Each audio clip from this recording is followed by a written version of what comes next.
हम लोग श्रीमद् भागवतम के तीसरे स्कंद के 28वें अध्याय के 42वें श्लोक से आगे पढ़ेंगे। यहाँ पर उस योगी के परमात्म दर्शन का वर्णन है। अब आप एक प्रश्न करेंगे, उसने परमात्मा को तो छोड़ दिया था, फिर कहाँ से आ गए परमात्मा? इसका उत्तर मेरे पास नहीं है। यहाँ पर दो तरह से बताया गया है। एक तो लिंक दे रहे हैं श्रीधर स्वामी, कहते हैं उपाधि से आत्मा के भेद को बतलाकर इस श्लोक में उसके अभेद का प्रतिपादन किया गया है। समझ में आया? This is interesting. इसको तो चलिए ग्रहण कर लीजिए। उपाधि मतलब सूक्ष्म या स्थूल देह, उससे आत्मा का भेद कर दिया गया। अब वो कह रहे हैं कि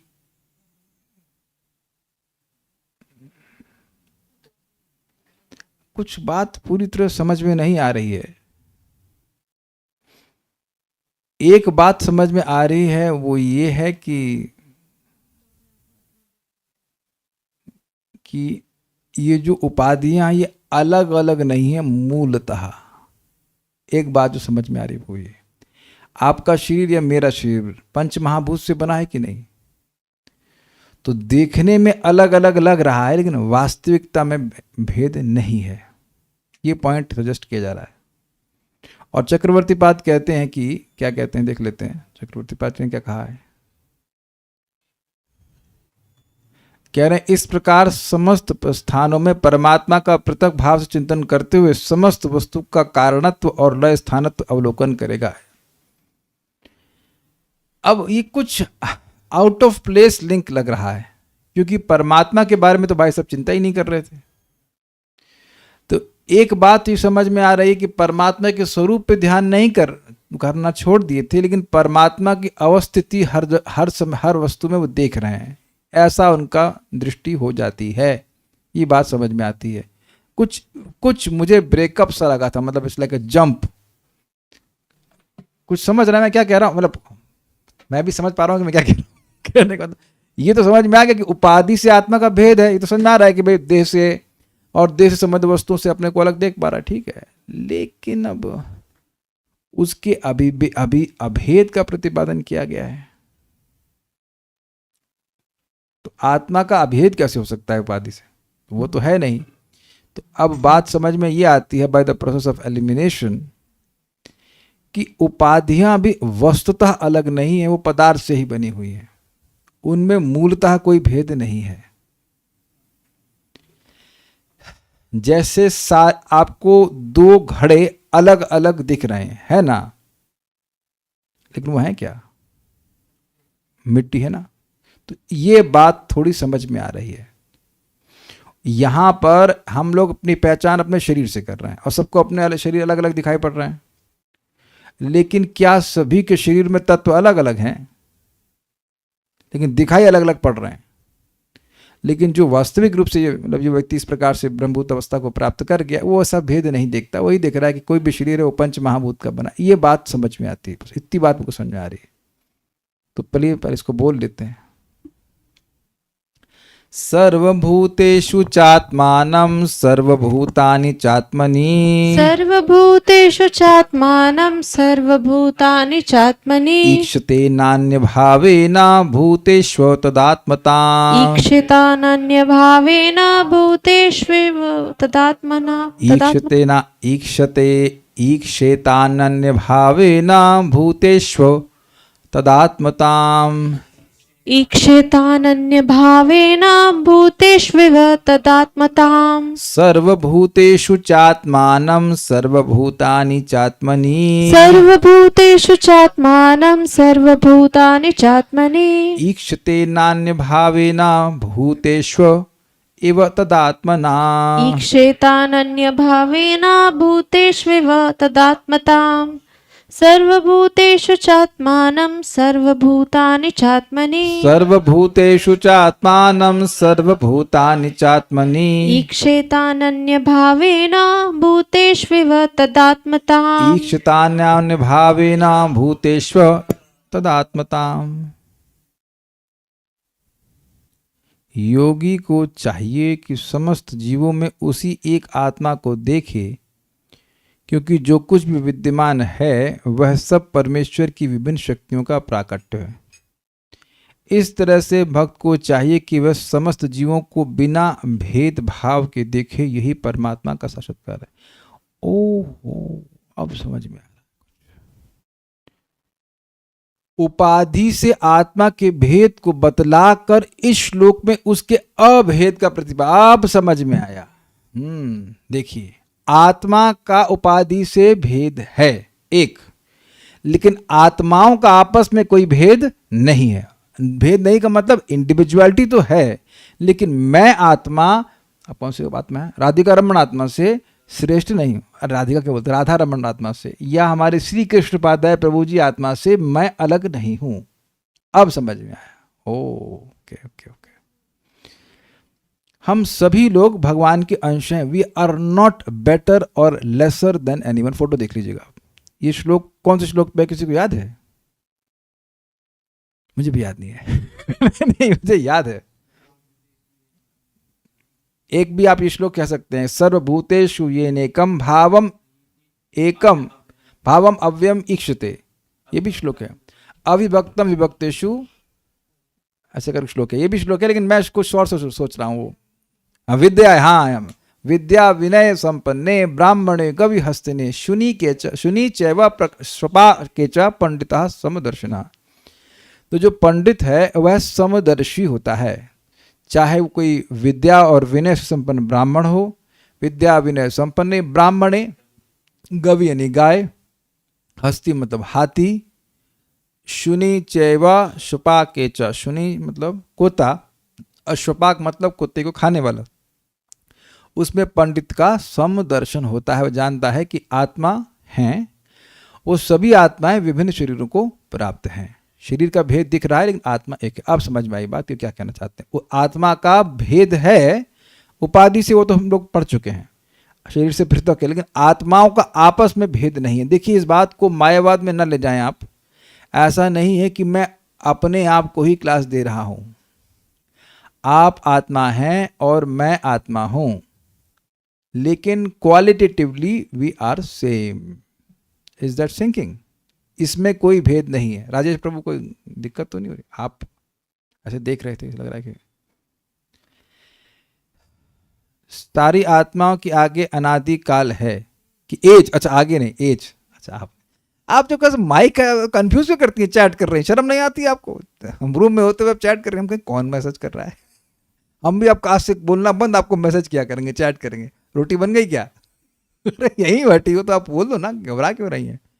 तो सभी, अब ये एक बात बताइए कि अगर इससे की इस तरह की दृष्टि होगी तो आप बोलेंगे वरुण प्रभु हमसे छोटे हैं, हमसे बोलना, हमें सिखा रहे हैं। ऐसा आप नहीं बोल सकेंगे। It's very difficult to speak like that. व्यवहार में कोई छोटा बड़ा दिख रहा है कि नहीं दिख रहा है, लेकिन वस्तुतः जैसे भी वेदवादी ने पॉइंट आउट किया कि सभी अनादि हैं।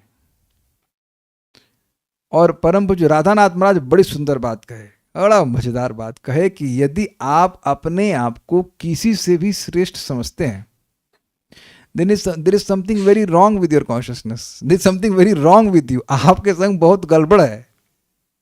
अब ये बताइए कि कौन व्यक्ति यहां है जो अपने को किसी से भी श्रेष्ठ नहीं समझता?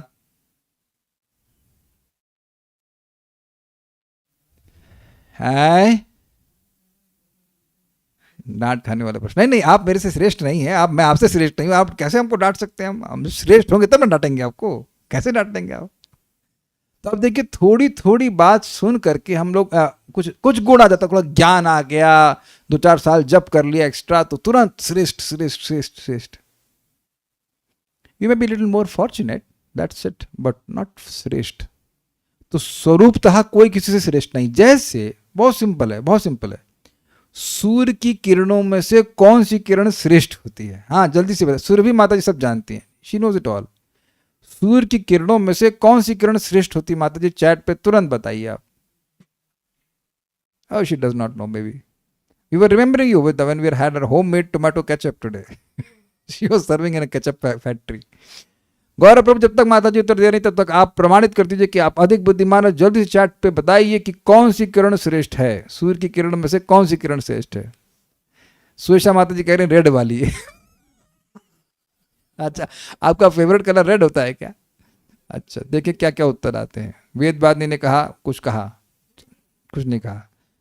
सुरेशा माता जी कह रेड वाली कह रही है। राधा शर्मा माता जी, तो आपसे तो पूछा ही नहीं। आप हैं कि आप तो दिख ही नहीं रही हैं। और नाम बदल के कोई प्रभु जी उत्तर दे रहे हैं लगता है। सभी सेम है, प्रिय जिनों से उत्तर पूछ रहे हैं वो दे ही नहीं रहे। अच्छा, आप दिख गए राधा शर्मा माता जी। Okay, yes, she is there. सब सेम है, गॉट इट। तो अब अपने से, अपने को किसी से श्रेष्ठ मानना तो अज्ञान है, और अपने को किसी से निम्न मानना भी तो अज्ञान है कि मैं सबसे निम्न हूं, और आप फिर डिप्रेशन जोन में चले गए। जब भक्त इस प्रकार से मानता है तो वो शुद्ध भक्त होता है। वो श्रेष्ठ होकर भी अपने को निम्न मान रहा है, लेकिन आप श्रेष्ठ कुछ, you are just not to be. ये मतलब ही नहीं है इस तरह का इक्वलाइजेशन करना। आत्मा के लेवल की बात कर रहा हूं। जब तक भौतिक जगत में तो आप डिफ्रेंसिएशन देखेंगे ही, श्रेष्ठ है, उत्तम, मध्यम, इत्यादि इत्यादि। उम्मीद है कि बात समझ में आ रही होगी। ओके, तो अब हम लोग अन्वय देखते हैं। भूतेषु अर्थात भूतों में, पंच महाभूत के कार्य अर्थात घड़े आदि में। घड़ा समझते हैं, घड़ा और घड़े का ढक्कन, बस तो कुछ भी नहीं है अभी यहाँ पर प्रॉप के रूप में, but something like this plastic bottle और एनीथिंग। ये उसमें तत् आत्मताम इव, जैसे पृथ्वी आदि महाभूतों की आत्मता देखता है। मतलब कोई घड़ा है तो वो उसकी आत्मा क्या है, उसका स्वरूप क्या है? पृथ्वी। वो पृथ्वात्मक है कि नहीं? ऐसे ही आप मान लीजिए कोई और वस्तु देख रहे हैं, जैसे सूर्य है तो सूर्य तेजात्मक है। तो जो जो वस्तुएं आपको यहां पे दिख रही हैं उनमें पंच महाभूत का ही, वो पंच महाभूत के स्वरूप वाली हैं कि नहीं? तो कह रहे हैं कि बेसिकली यद्यपि आपको फॉर्म्स की डिफरेंशिएशन दिखाई पड़ता है, लेकिन जो उसका मटेरियल है वो वही है। Is it okay? यानी कि मटेरियल की दृष्टि से भेद नहीं है। ये मायावाद नहीं बोला जा रहा है, ये सामने आपको जो दिख रहा है वो बोला जा रहा है। यद्यपि आपको फैन दिख रहा है, दरवाजे दिख रहे हैं, ये सब अपने इस रूम में देखिए, फैन है, दरवाजा है, लकड़ी है, लैपटॉप है, सो मेनी थिंग्स, नहीं? लेकिन क्या सभी में आपको पृथ्वी तत्व दिख रहा है कि नहीं दिख रहा है? इजी। या वो एग्जाम्पल आप ले सकते हो, जो दिवाली के खिलौने चीनी वाले, वो सब अलग अलग रूप दिख रहे हैं लेकिन सब चीनी के बने। या गहने समझ लीजिए, बहुत अच्छी एग्जाम्पल दे रहे हैं बीते भक्त की। कोई क्या कहते हैं, पायल पहनी है, बाजूबंद तो आजकल महंगा हो गया तो कौन सोने के पहनेगा, लेकिन कुंडल है, या पायल भी सोने की नहीं पहनते, आर्टिफिशियल तो कुछ ही पहन लो, कोई दिक्कत नहीं। तो जो भी पहन रहे हैं तो वो सब बना है किससे? सोने से बना है।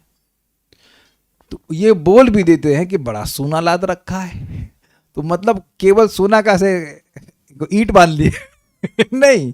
तो सोने की चेन, सोने का कुंडल, ये शब्द सुने हैं कि नहीं? कौन सी माता जी ने नहीं सुना है ये कि भैया बहुत सोना लादा हुआ है?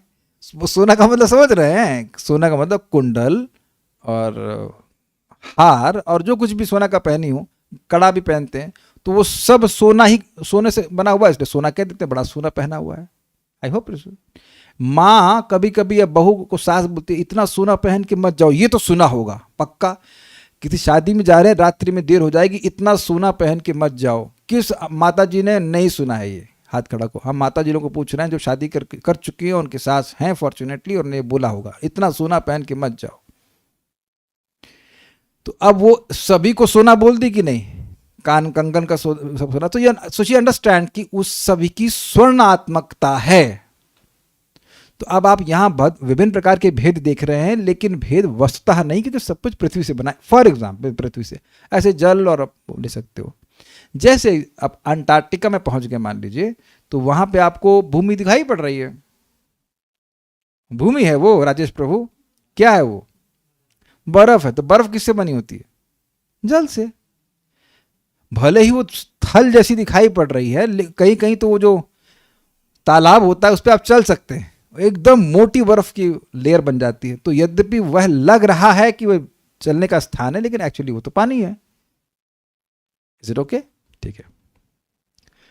तो पंच महाभूत के कार्य आदि अर्थात घड़े आदि में तत् आत्मताम इव, जैसे पृथ्वी आदि महाभूतों की आत्मता देखता है वो योगी, वैसे ही सर्वभूतेषु च स्थावर जंगम सभी प्राणियों में आत्मानम परमात्मा को उनके उपादान के रूप में ईक्षेता उसे देखना चाहिए। अब ये ईक्षेता शब्द अच्छा है कि भाई जिस परमात्मा को तुम छोड़ दिए थे वो अब सब जगह है, देखो जा करके। हम ये लिंक समझ रहे हैं, कहाँ तक बचोगे बेटा तुम, कहाँ तक जाओगे जहाँ क्या हुजूर हमसे बच के कहाँ जाइएगा, जहाँ जाइएगा वहाँ हमें पाइएगा।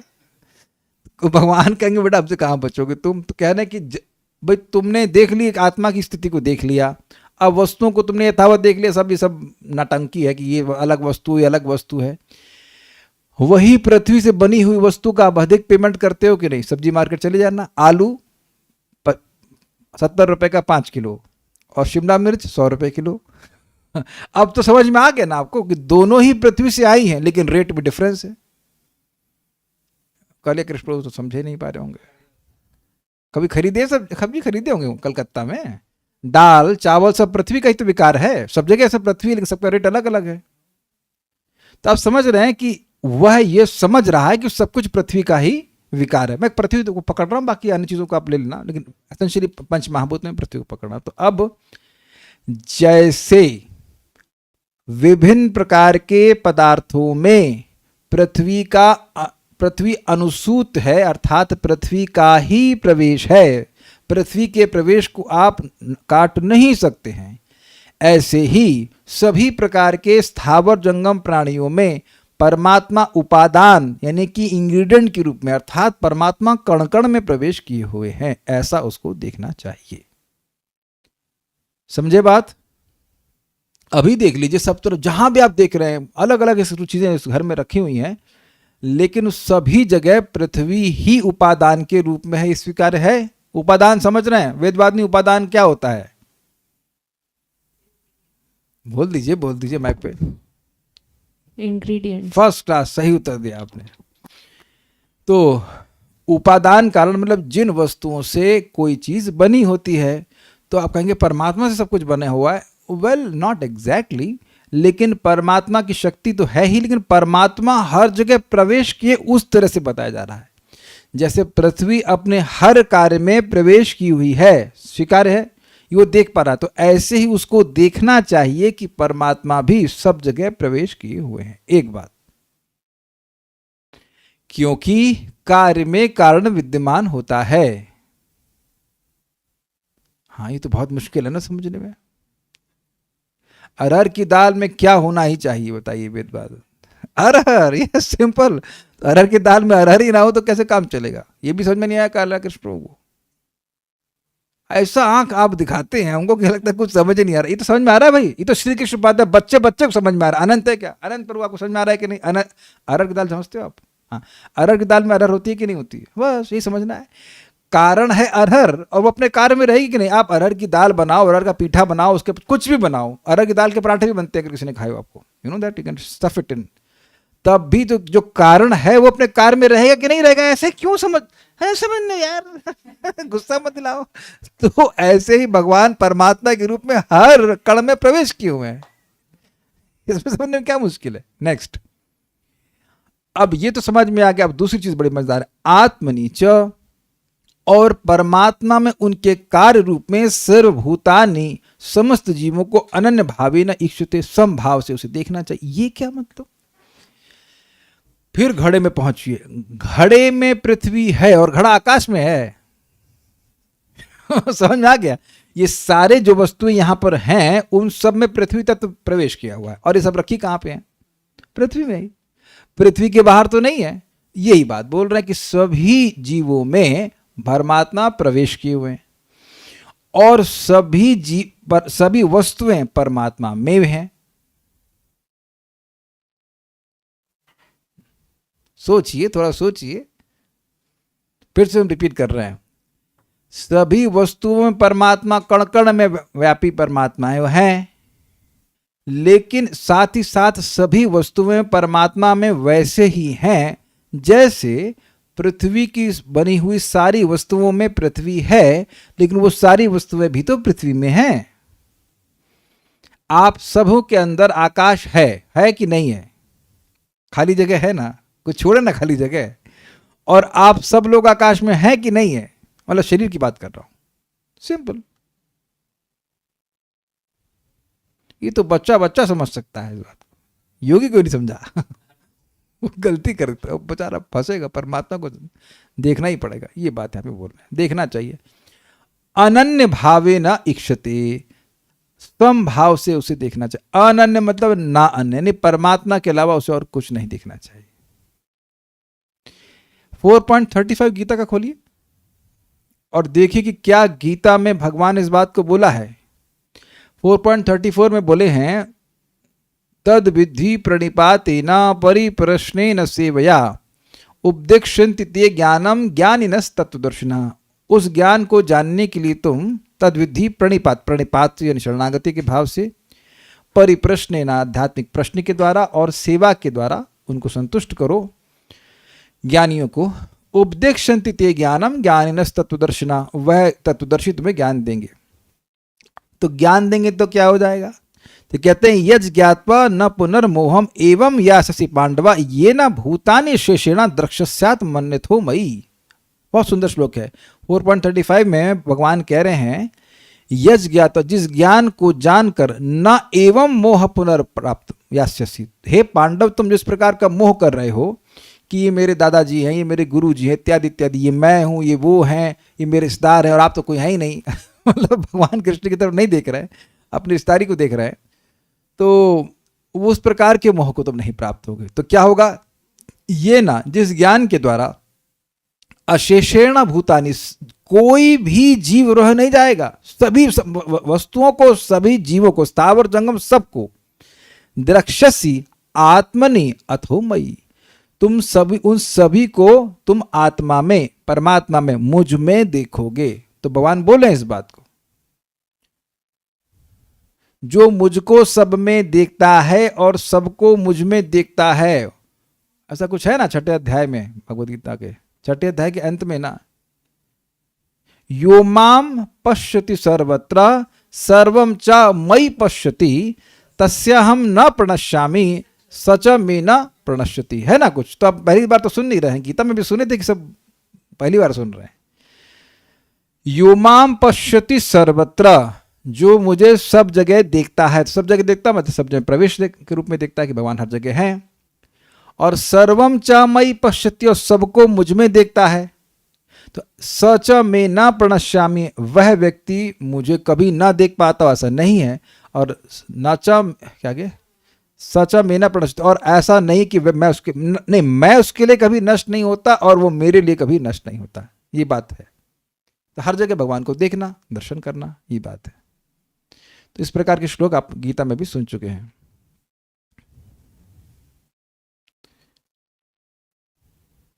आधार रूप में और तत्व रूप में दोनों में ही परमात्मा कॉमन है, राइट? पता नहीं क्या कहना चाहते हैं। आई थिंक सही कह रहे हैं, आई थिंक आप सही कह रहे हैं। एक ही तत्व है, श्री कृष्ण है, वही सब जगह अनुसूत अर्थात प्रवेश किए हुए हैं। तो जैसे कि वही अरहर दाल अपनी दाल में प्रवेश की हुई है, मृत पृथ्वी यहाँ पर हर वस्तु में प्रवेश की हुई है, उसी तरह से भगवान प्रवेश कैसे देखना चाहिए। और हर वस्तु पृथ्वी के बाहर नहीं है, उसी प्रकार से परमात्मा के बाहर कुछ नहीं है। ये बात बोल रहा है, ठीक है? जितना समझ में आ रहा है उतना समझ लेते हैं, ठीक है? भावार्थ दीपिका, उपाधि से आत्मा के भेद को बतलाकर इस श्लोक पे उसके अभेद का प्रतिपादन किया गया है। तो ये तो लाइन समझ में आ रही है कि आत्मा का उपाधि से भेद है, मतलब हमने शरीर से भिन्न हम लोग हैं। अब यहां कह रहे हैं कि आत्मा, हमको समझ में आ रहा है कि कौन सी आत्मा, आत्मा की परमात्मा की उसके बारे में बोल रहे हैं, हमको नहीं समझ में आ रहा।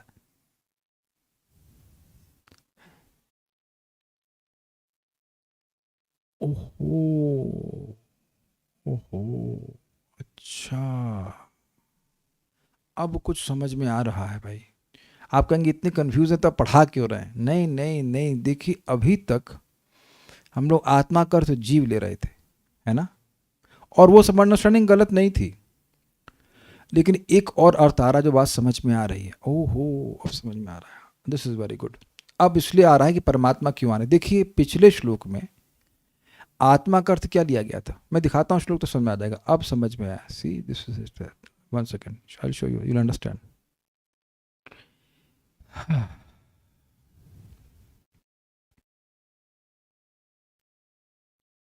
श्लोक कहाँ गया भाई, वो 41, ये देखिए, ये देखिए, ये जो आत्मा है अर्थात परमात्मा, वो भूतेन्द्रियात करणात प्रधान और जीव से पृथक हैं। याद आ रहा है ये बात, पढ़ी थी, आत्मा दृष्टा भगवान ब्रह्म संहिता। तो भगवान भौतिक प्रकृति से डिफरेंट हैं, ये समझा दिया गया था, फाइन। लेकिन अब यहां बोल रहे हैं इस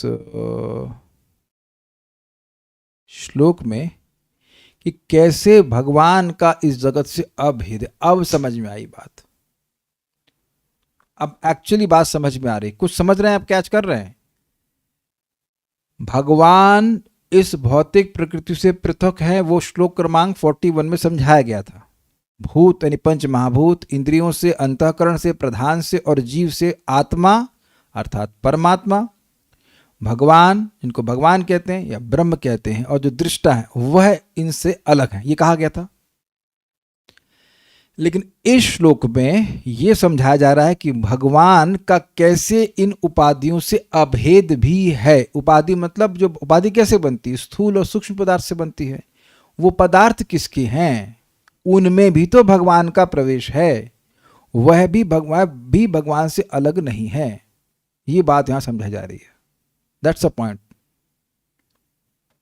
देखिए परमात्मा दर्शन वो उस तरह से नहीं कर रहा है कि भगवान के रूपों को ध्यान कर रहा है, वो तो उसने छोड़ दिया था। लेकिन ये भी आपने देखा ना कि वो परमात्मा को उस तरह से देख रहा है कि ही नोस परमात्मा इज देयर, ऐसा नहीं कि परमात्मा नहीं है। तो अब उसकी अभेद दृष्टि इस जगत के संबंध में आ रही है कि कैसे जगत की हर वस्तु भगवान की शक्ति है, भगवान का ही कार्य है, वह यह देख पाता है। इसीलिए परमात्मा की बात आ रही है। परमात्मा ने हमें थोड़ी सहायता करी, बेचारा फंस गया है यहाँ पे। I hope you are getting the point now. हम आत्मा को जीव ले रहे थे, इसलिए बात समझ में नहीं आ रही थी। जो बातें बोली थी वो गलत नहीं थी, लेकिन जो श्रीधर स्वामी पाद कहना चाहते हैं वो बात हमको समझ में नहीं आ रही थी। What ever I spoke about आत्मा बीइंग नॉन डिफरेंट, हम सब लोग आत्मा है, वो सब बात गलत नहीं है, वो ध्यान रखिएगा। लेकिन वो इसका लिंक नहीं है। श्लोक का लिंक ये है कि परमात्मा का भेद दिखा दिया गया है सभी से, उपाधियों से, लेकिन अब यहां पर अभेद दिखा रहे हैं, क्योंकि भगवान की ही शक्तियां हैं, भगवान की वो कार्य हैं, इसलिए उनका अभेद है। यद्यपि आप जानते स्वरूपता तो भेद पहले ही बता दिया गया। कुछ अब समझ में आ रही बात, ठीक है। भूतेषु शब्द के द्वारा जरायुज, जरायुज मतलब जर से उत्पन्न होने वाला जरायु से, अरे नहीं भाई, जरायुज मतलब जो गर्भ से उत्पन्न होता है, अंडज मतलब जो अंडे से उत्पन्न होता है जैसे कि मुर्गी, और स्वेदज मतलब जो पसीने से उत्पन्न होते हैं जैसे कि वो बैक्टीरिया आदि। नहीं ना आइए तो मालूम चल जाएगा कि स्वेदज क्या होता है। और उद्बीज मतलब जो बीज से उत्पन्न होते हैं अर्थात वृक्ष आदि। और कोई उत्पन्न होता है किसी तरह से? नहीं, इसी में 4 कवर हो गए। इन 4 प्रकार के भूतों को कहा गया है, तो इन सभी में पृथ्वी का प्रवेश है। तदात्मताम पद करते हैं महाभूतात्मकता, मतलब कोई भी पदार्थ यहाँ आपको दिख रहा है, कोई भी जीव दिख रहा है, जीव से मतलब प्राणी दिख रहा है, उसका शरीर दिख रहा है, उसमें पंच महाभूत का समावेश है, तो उनसे अभिन्न है क्योंकि उनका ही कार्य है। सारार्थ दर्शनी, इस प्रकार समस्त स्थानों से परमात्मा का पृथक भाव से चिंतन करते हुए समस्त वस्तु का कारणत्व और लय स्थानत्व अवलोकन करेगा, यह कहते हैं सर्वभूतेषु इत्यादि। अब हमको समझ में आ गया, I am happy now I am getting it. देखिए पिछले श्लोक टेक्स्ट नंबर 41 के हिसाब से आत्मा भूत इंद्रिय अंतःकरणात् अर्थात पंचमहाभूत 10 इंद्रियों और अंतःकरण से परमात्मा अलग हैं, प्रधान से परमात्मा अलग है, ये स्थापित हो गया। अब यहां कह रहे हैं कि सभी वस्तुओं का कारणत्व सभी वस्तुओं के कारण होने का गुण और लय स्थानत्व, प्रलय के बाद वो कहाँ प्रवेश करेंगी, वो सब परमात्मा में देखेगा। परमात्मा मतलब भगवान विष्णु में देखेगा। पहले ये देखेगा कि सब वस्तुएं कैसे भगवान से अलग हैं, और फिर देखेगा कि सर्व कारण कारणम, श्री कृष्ण कैसे सभी वस्तुओं के कारण हैं, और जन्माद अस्यता मतलब सभी के जन्म के कारण, स्थिति के कारण और प्रलय के कारण भी भगवान कैसे हैं, ये देख पाएगा। अब यहां तक किसी को कंफ्यूजन हो तो पूछ लीजिएगा चैट से। भगवान के रूप के बारे में बात हो नहीं रही तो हम चुप रहेंगे। अभी भगवान के रूप को तो पहले देख ही चुका है, बाद में उसने रिजेक्ट कर दिया, उसको एटलीस्ट हटा लिया। He is very much aware कि परमात्मा होते हैं, लेकिन वहां से मन को खींच रहा है, बस वो खींच लिया उसने। अब उधर उसकी बात हो नहीं रही, जिस पर बात हो रही उस पर फोकस कीजिए। परमात्मा से ही सभी चीजों की आई हैं उनका, इसलिए परमात्मा का कारणत्व सभी चीजों से अलग होने के बावजूद भी वह सभी का कारण है एक, और सभी चीजों से पृथक होने के बावजूद सभी चीजें प्रलय के बाद उनमें ही लय प्राप्त करेंगी। यह परमात्मा का गुण वह देखेगा। इस श्लोक में यह कहते हैं। अर्थात जैसे लोग, जैसे दो बार जैसे आगे, जैसे लोग भूत समूह को महाभूत स्वरूप में देखते हैं, योगी जन उसी प्रकार समस्त प्राणियों में भगवान को और भगवान में समस्त प्राणियों को अनन्य भाव से एक रूप में दर्शन करते हैं। कहने का मतलब है कि आप जानते हैं कुछ नहीं करना तो वृंदावन में तो खैर है, आप लोग कहीं चले आना घड़े की दुकान पर तो दिख जाता है, आप घड़ों को देख रहे हैं, लेकिन स्पष्ट आप जानते हो कि घड़ा मिट्टी से आया है, और जब घड़ा टूट जाएगा तो वह मिट्टी में मिल जाएगा। एक दिन मिट क्या है, एक दिन बिक जाएगा। यू माटी के मोल, from dust thou have come and dust thou you will return. ये सुना है ना अंग्रेजी में? अच्छा शरणा माता जी अंग्रेजी पढ़ी है इतनी, सुना है आपने ये? Yes yes heard. पृथ्वी से हमारा शरीर का जन्म हो रहा है, पृथ्वी तत्व मुख्य है और इसी से पृथ्वी में मिल जाता है। ये स्वीकार है या नहीं स्वीकार है? अरे मरगट वैराग्य तो हुआ होगा कभी, अरे सब राख हो जाना है, मिट्टी में जाना तो वहां तो कुछ ज्ञान आ जाता है ना कि पृथ्वी से आए पृथ्वी में जाएंगे। तो वो बात बोल रहे हैं कि ऐसे ही योगी जन समझते हैं कि सब जितनी भी वस्तुएं उसके वो आई कहां से, भगवान से, और कहां जाएंगी, भगवान में मिल जाएंगी। ये बात बोल रहा है। नोट, यह चिंतन करते हुए कि परमात्मा सबसे भिन्न है, उन्हें सभी वस्तुओं के कारण और अंतिम आश्रय के रूप में देखना चाहिए। Is it all okay? Fine. सर्वभूतेषु मतलब चेतन और अचेतन समस्त वस्तु में कारण का ही कार्यात्मत्व है, यही अर्थ है।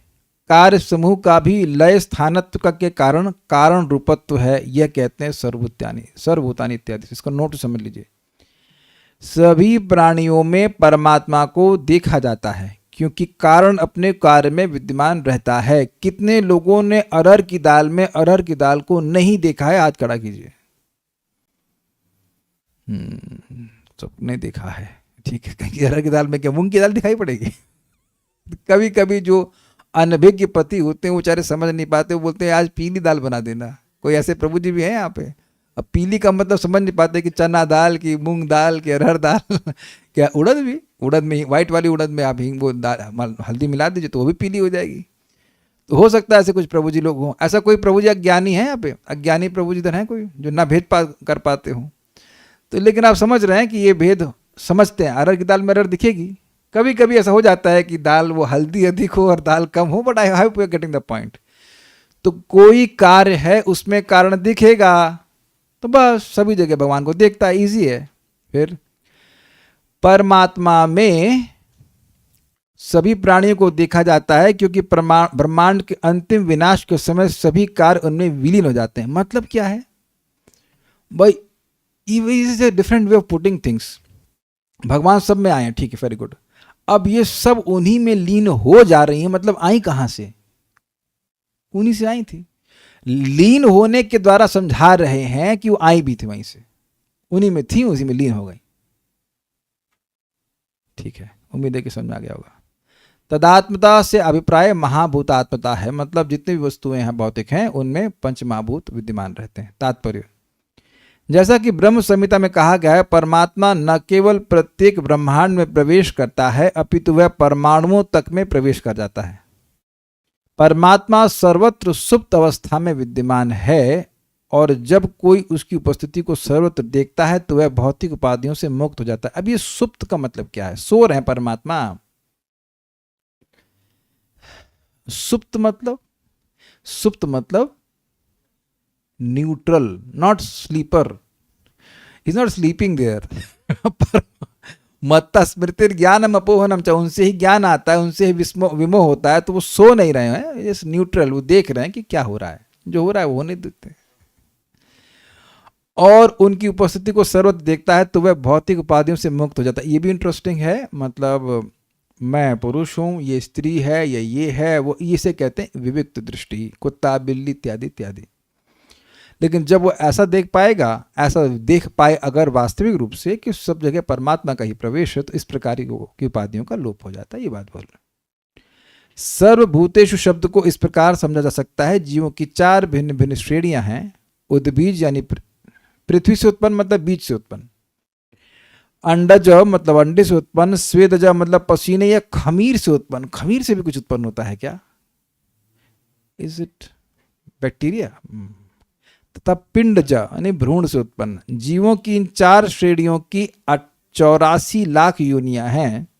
गिनने की कोशिश नहीं कीजिएगा, जो गिन भी नहीं पाएंगे। जो व्यक्ति भौतिक उपाधियों से मुक्त हो जाता है, वे एक ही प्रकार के आत्मा को सर्वत्र या प्रत्येक जीव में देखता है। तो ये भी हमने अंडरस्टैंडिंग ली थी और बात समझ, ये गलत नहीं थी। अल्प ज्ञानी व्यक्ति सोचता है कि पौधे तथा घास पृथ्वी से स्वतः उगाते हैं, किंतु जो बुद्धिमान है और उसे आत्मज्ञान है, वह देख सकता है कि यह वृद्धि स्वतः नहीं होती। इसका कारण आत्मा है और विभिन्न परिस्थितियों में भौतिक शरीर विभिन्न रूपों में प्रकट होते हैं। प्रयोगशाला में सड़न की क्रिया से अनेक जीवाणु पैदा होते हैं, किंतु उसका कारण आत्मा की उपस्थिति है। भौतिकतावादी विज्ञानी सोचता है कि अंडे जीव रहित हैं, इसीलिए वो खा जाते हैं, किंतु यह तथ्य नहीं है। हमें वैदिक साहित्य से ज्ञात होता है कि विभिन्न परिस्थितियों में भिन्न भिन्न रूपों वाले जीव उत्पन्न होते हैं। चिड़ियाँ अंडे से निकलती हैं तथा पशु एवं मनुष्य भ्रूण से उत्पन्न है। योगी या भक्त की पूर्ण दृष्टि इसमें होती है कि वह सर्वत्र जीवात्मा की उपस्थिति देखता है। तो दोनों तरह से अंडरस्टैंडिंग ले लीजिए, हर जगह जीवात्मा को देखना, और वो वाला अंडरस्टैंडिंग भी है कि परमात्मा हर जगह दिखाई पड़ते हैं। अब यहाँ एक बात कहेंगे, अरे आप कह रहे हो कि एक ही परमात्मा है, या स्लैश कर दीजिए कि एक ही जीवात्मा है, दोनों अर्थ ले लीजिएगा, दोनों को बैलेंस कीजिएगा। लेकिन देखिए वो तो छोटा है, उसकी हाइट छोटी है उसकी हाइट बड़ी, वो देखो उसका IQ कितना ज़्यादा है, उसके पास पैसा कम है, उसका पैसा ज़्यादा है, सुंदर है, ये इसी से तो व्यक्ति को क्या होता है, वो द्वेष होता है, ईर्ष्या होती है। कितना सुंदर है वो कौन? वो वही 5, पृथ्वी जल वायु अग्नि आकाश, यही बोलते हैं ना हम लोग। कितने सुंदर तुम 5 हो। कोई पिक्चर गाना बना है कि तुम 5 लोग कितने सुंदर हो, पृथ्वी जल वायु अग्नि आकाश। अब आप ये देख रहे हैं कि कोई कहे भाई दोनों प्रकार से अर्थ होगा, आत्मा का भी और परमात्मा का भी। कुछ जीव श्रेष्ठ लग रहे हैं, कुछ चींटी एकदम निकृष्ट लग रही है, मच्छर इत्यादि इत्यादि। तो ये तो अलग अलग दिखाई पड़ रहा है, एक जैसा कैसे दिख रहा है?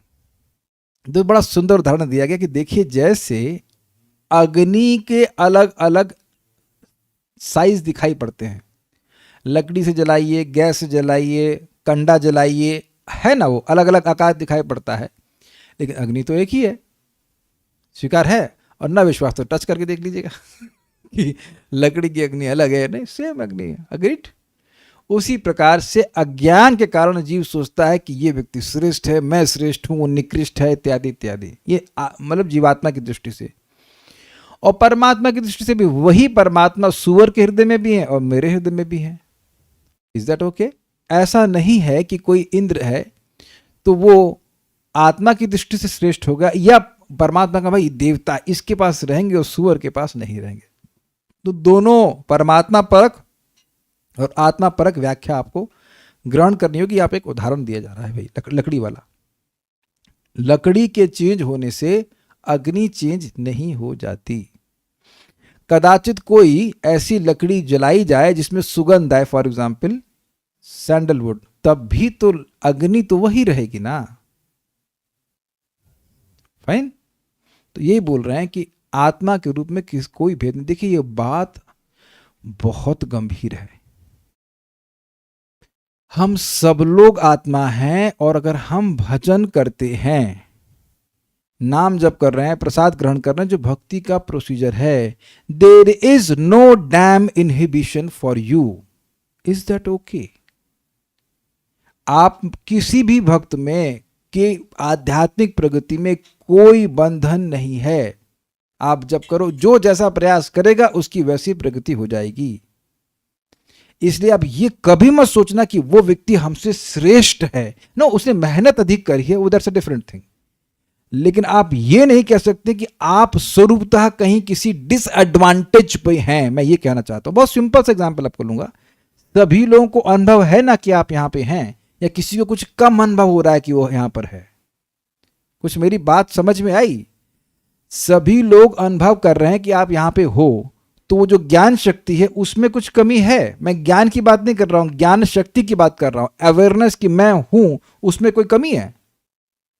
तो कोई कमी नहीं है। तो आत्मा के रूप में जो आपकी एक्सपीरियंशियल पावर है वो तो बराबर हुई ना।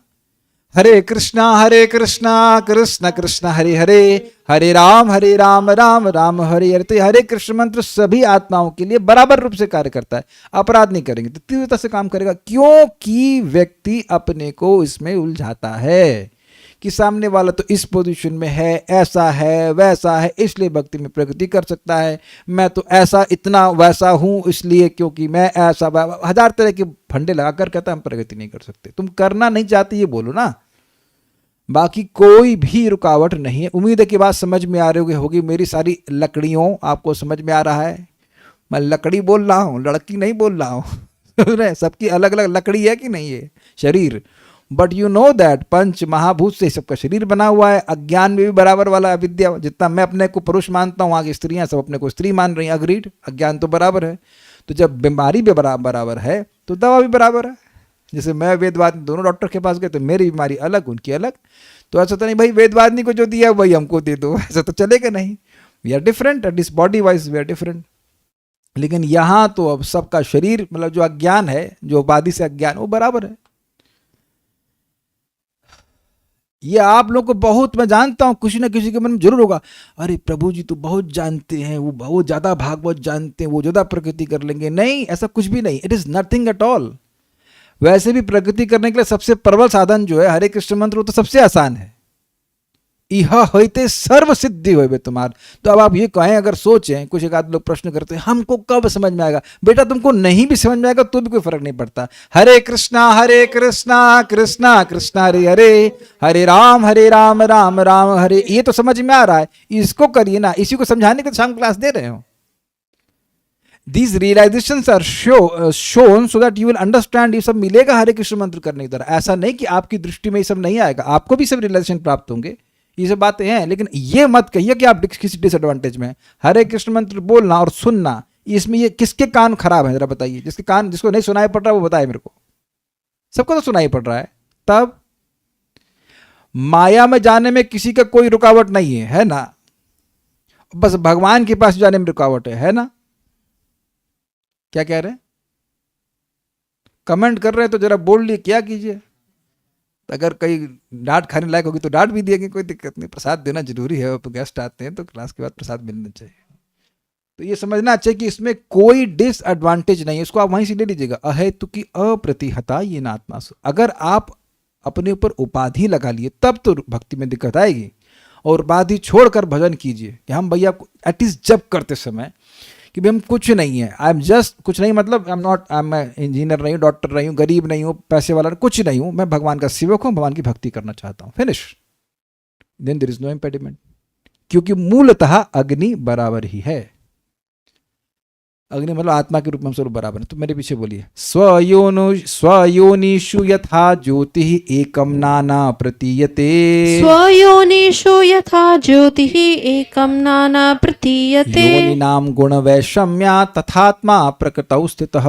योनिनाम गुणवैषम्यात् तथात्मा प्रकृतौ स्थितः। स्वयोनिषु यथा ज्योतिः एकम नाना प्रतीयते। स्वयोनिषु यथा ज्योतिः एकं नाना प्रतीयते। योनिनाम गुण वैषम्या तथात्मा प्रकृतौ स्थितः। योनिनां गुणवैषम्यात् तथात्मा प्रकृतौ स्थितः। स्वयोनिषु यथा ज्योतिः एकं नाना प्रतीयते। स्वयोनिषु यथा ज्योतिः एकं नाना प्रतीयते। योनिनां गुणवैषम्यात् तथात्मा प्रकृतौ स्थितः। योनिनाम गुण वैषम्या तथात्मा प्रकृतौ स्थितः। जिस प्रकार अग्नि काष्ठ के विभिन्न प्रकारों में प्रकट होती है, उसी प्रकार प्रकृति के गुणों की विभिन्न परिस्थितियों के अंतर्गत शुद्ध आत्मा अपने आप को विभिन्न शरीरों में प्रकट करता है। तो आत्मा परक अर्थ भी समझ में आ रहा होगा, परमात्मा परक अर्थ भी समझ में आ रहा होगा। यथा एकम, जैसे एक ही ज्योति यानी अग्नि, स्वयोनिषु अपने उत्पत्ति स्थान लकड़ी के भेद से, दो बार किया, छोड़ दीजिए उसको, नाना प्रतीयते अनेक रूपों में प्रतीत होती है। लंबी चौड़ी गोल, गोल अग्नि भी होती है कि नहीं? वो आपने देखा, गोल रिंग बना देते हैं, उसमें अग्नि लगा देते हैं और पेट्रोल से जलता रहता है, तो उसमें लोग कूदते हैं, देखा होगा, वो सर्कस में कूदते हैं इस प्रकार से। लेकिन अग्नि तो वही है। तथा उसी प्रकार योनि नाम विभिन्न गर्भों में, विभिन्न योनियों में देवता, मनुष्य, सरीसृप, जानवर, ये सब विभिन्न गर्भों में गुण वैषम्यात, गुणों की विषमता से, अर्थात सतोगुणी होगा तो देवता, रजोगुणी होगा तो मनुष्य और तमगुणी होगा तो पशु। आत्मा प्रकृतौ स्थितः, एक ही शुद्ध आत्मा प्रकृति में अनेक रूपों से स्थित अपने आप को विभिन्न शरीरों में प्रकट करता है। समझ में आ गया? इजी श्लोक है ये। फोटो समझ में आ रहा है आप लोगों को? अग्नि एक है, लेकिन सूखी टहनियाँ हैं, लकड़ी है, कोयला है, उपले है, चंदन है, तो अलग अलग लकड़ी की वजह से अग्नि अलग अलग दिखाई पड़ रही है। ठीक है? उसी प्रकार से सतोगुण में व्यक्ति देवता बनता है, रजोगुण में मनुष्य बनेगा और तमोगुण में वह पशु आदि बन जाता है। मोटा मोटा एक डिस्क्रिप्शन है, वो समझ लीजिएगा। यानी कि हम लोग समझ लें कि जितना जैसे जैसे गुणों की संगत करेंगे वैसा वैसा अपार्टमेंट मिल जाएगा। ये बात भावार्थी का।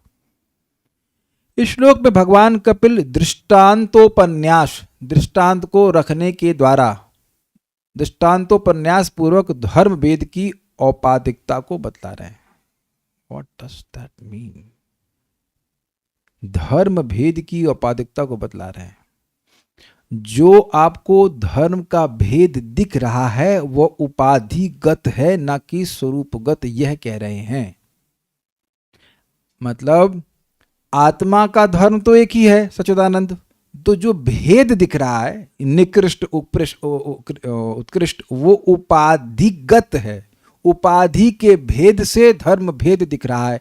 पतली लौ, आपने बोला भी हो कभी, इस लौ पतली जल रही है, मोटी लौ जलाओ, किसमें बोलते थे हमें याद आ, हाँ ओके, आप लोग को याद है कि एक पहले गैस वाली मोमबत्ती आती थी, किसी को अनुभव है? वो इतनी पतली सी होती, इस तरह की होती थी, मतलब इस तरह की नहीं, इस शेप में होती थी, और उसमें छोटी सी लौ जलती थी, उसमें अंदर गैस भरी रहती थी। नहीं देखा आपने? गरीब लोग हैं ना आप लोग घर में लग रहा है कभी लाइट जाती नहीं थी, दुर्भाग्य हैं आप लोग। तो हम लोग श्री वल्लभ माता जी, यस यस माता जी, we are from the old age. Scientist लोग आपने नहीं देखा? गाँव के आप चलिए लालटेन देखिए आपने, तो लालटेन में भी आप लौ को मोटा और पतला कर सकते हो। समझ आया? सब में है कि नहीं? आप उसको थोड़ा बढ़ा देंगे, उसकी बत्ती को ऊपर उठा देंगे, इसकी जीभ जैसी होती है, तो जीभ ऊपर निकलेगी तो लौ मोटी हो जाती है, ये तो समझ में आ रहा होगा। और नीचे कर देंगे उसको तो लौ थोड़ी पतली हो जाती है। अग्रीड? तो लौ ही है ना, लेकिन पतलापन और मोटापन तो आप देखते हो, तो वो बत्ती की वजह से है, ना कि अग्नि की वजह से। अग्नि का धर्म तो वही हुआ ना, लेकिन लग रहा है कि देखो वहां ये नहीं कहते कि बत्ती मोटी हो गई, लौ मोटी हो गई और लौ पतली हो गई है, जबकि लौ में कोई भेद नहीं है। उम्मीद है कि बात समझ में आ रही होगी। अच्छा चलिए, किसी के यहाँ पे थ्री बर्नर वाला वो तो होगा ही, तो स्टोव बोलते हैं उसको, हाँ, तो एक छोटा बर्नर, बड़ा बर्नर, तो बड़े बर्नर में बड़ी लौ और छोटे बर्नर में छोटी लौ, है ना? आप ऐसा बोलते हैं कि नहीं? लेकिन लौ तो लौ ही है ना। बर्नर, हाँ, बड़ी गैस छोटी गैस बोलते हैं, लेकिन जो जल रही अग्नि है उसमें तो गुणात्मक भेद नहीं है ना कुछ। तो जो भेद दिख रहा है वो उपाधिगत है, ये बात बोली जा रही है। ये मत सोचिएगा कि श्लोक आपके जीवन से लिंक्ड नहीं है। कह दीजिए कि आप कभी सोचे नहीं कि सामने वाला लड़का या लड़की हमसे अधिक बुद्धिमान है, स्पेशली लाइक जब आप 6th-7th में थे, जब इतना आत्मज्ञान नहीं था। हाँ, बड़ा तेज है, काश हम भी फर्स्ट आए होते, टॉपर होते, ऐसे। किसके मन में कभी, तो आप एकदम नीचे वाले रहे होंगे, तब तो आप एकदम ब्रह्मभूत अवस्था में रहोगे। नहीं तो आप अगर हम लाइक थर्ड वर्ड पे रहते थे, फर्स्ट सेकंड थर्ड, उधर कंपटीशन रहता था, हम लोग उसमें देखते थे जो पीछे वाले ने कोई मतलब नहीं कौन थर्ड फोर्थ, उन्हें कहीं आना ही नहीं है पीछे, अपना 15 16 से खुश हैं। लेकिन जो ऊपर वाले हैं फर्स्ट सेकंड थर्ड वाले, वो सोचते हैं काश हम फर्स्ट होते, ये होते, अधिक बुद्धिमान होते तो क्या होते, इत्यादि इत्यादि। सो इस थिंग, या कोई हाइट किसी की ज़्यादा है तो सोचते थे, या कोई सुंदर अधिक है, इस तरह की बात सोचते, तो वो उपाधि की तुलना की जाती है। स्वयोनिषु मतलब अपने उत्पत्ति स्थान, अर्थात काष्ठों में, लकड़ी में, जो कि अग्नि का उत्पत्ति स्थान है। ज्योति अर्थात अग्नि, काष्ठ के लंबे छोटे आदि होने के कारण अग्नि भिन्न भिन्न प्रतीत होती है। ठीक है, मैं थोड़ा सा मिस्टेक हुआ है, काष्ठों में ज्योति अर्थात अग्नि, हाँ ठीक तो है, काष्ठ के लंबे छोटे आदि होने के कारण भिन्न भिन्न प्रतीत होती है। उसी तरह देव मनुष्य आदि देह रूप उपाधियों की भिन्नता के कारण आत्मा भिन्न प्रतीत होती है। एक बड़ी मजेदार बात है, मुझे देवता की अगर पोजीशन प्राप्त हो गई, that does not give me any advantage, in the sense कि वह भी एक भौतिक देह ही है, अगर आप आध्यात्मिक दृष्टि से देखिए।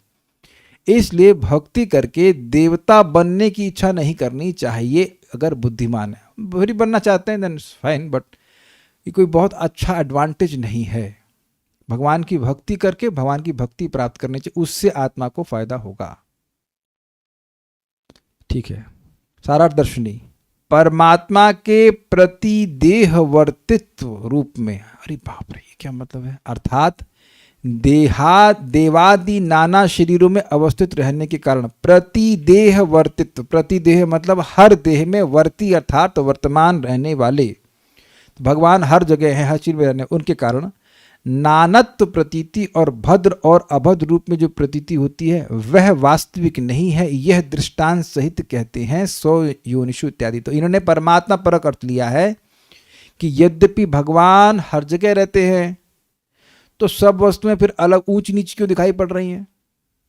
भाई एक अमीर आदमी है तो वह अब महल में रहेगा, और वो अमीर आदमी झोपड़पट्टी में काहे रहेगा? तो अब आप, परमात्मा तो हर जगह विद्यमान है, तो फिर यहाँ ऊंच नीच क्यों दिखाई पड़ रही है? प्रश्न ये अगर कोई करे तो कह रहे वो ऊंच नीच जो है वो वास्तविक नहीं है, वो वास्तविक ऊंच नीच नहीं है। स्वयोनि से अभिप्राय अपने प्रस्फुरण स्थान यानी उत्पत्ति स्थान काष्ठ समूह में ज्योति अग्नि, ज्योति मतलब अग्नि, जैसे गुण वैषम्यात काष्ठादि की दीर्घता यानी छोटेपन, ह्रस्वता, लघु, वक्रता, टेढ़ापन, सरलता, गंध और रूपादि के भेद से नाना प्रकार की प्रतीत होती है। मतलब समझ गए ना, लकड़ी के डिफरेंस की वजह से लग रहा है कि अग्नि अलग है, अन्यथा परमात्मा तो वहीं विद्यमान है, अग्नि वैसी ही है।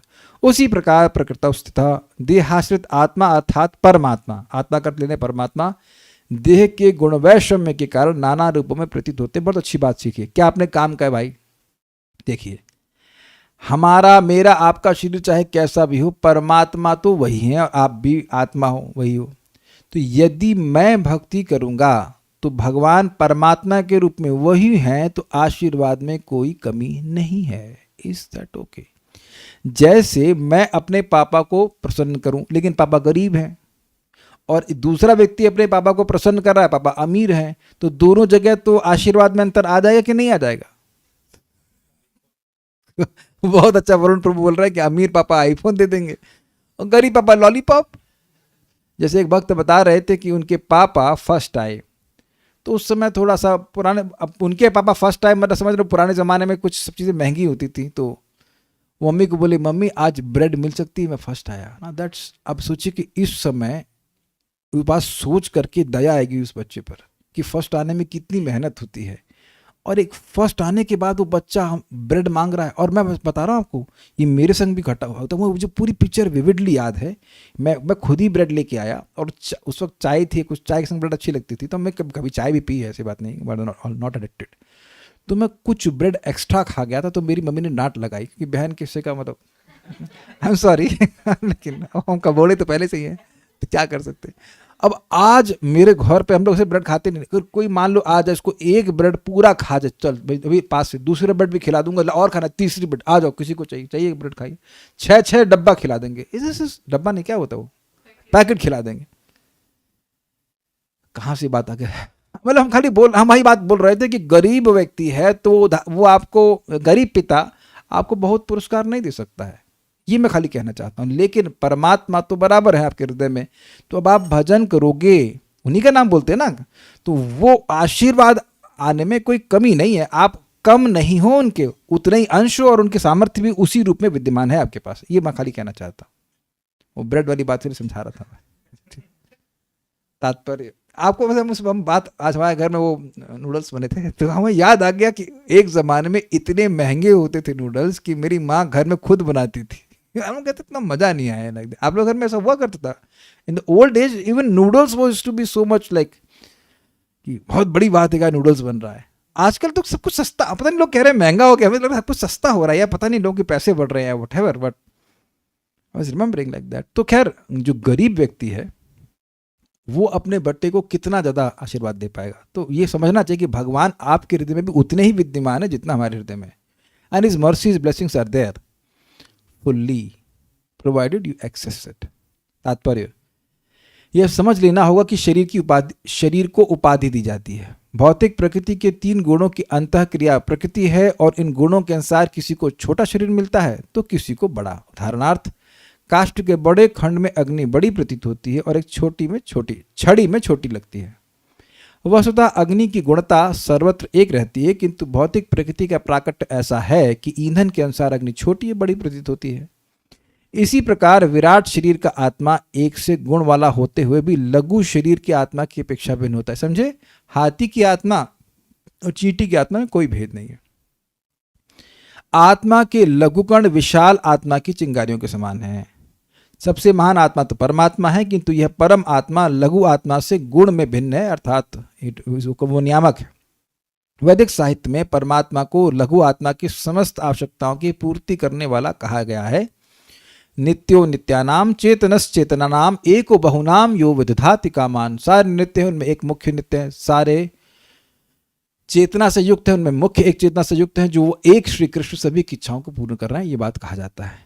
जो कोई आत्मा तथा व्यष्टि आत्मा के अंतर को समझता है वह शोक रहित है और शांति पूर्वक रहता है। ये बहुत इंपॉर्टेंट बात है।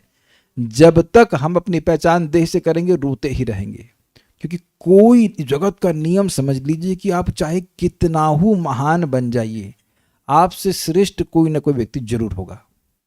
आप देख लेना, किसी भी फील्ड में चले जाओ, किसी फील्ड में चले जाओ, सौंदर्य में, बल में, ओलंपिक्स में, कुछ एनीवेयर, ये ऐसा नियम ही है कि या तो कोई समान होगा या श्रेष्ठ होगा। और जैसे श्रेष्ठ देखेंगे या समान भी देखेंगे तो ईर्ष्या आ जाएगी, मेरे समान कैसे हो रहा है कि नहीं? बड़े बड़े दिग्गज आए और उनका रिकॉर्ड तोड़ दी जा रहे हैं, या एटीट्यूड की बराबरी तो कर ही दी जा रही। Is it not? हिरणाक्ष भी चैंपियन बनना चाह रहा था, अनडिफीटेड, लेकिन हो गया ना, ऑल तो भगवान ने डिफीट किया, बट है ना।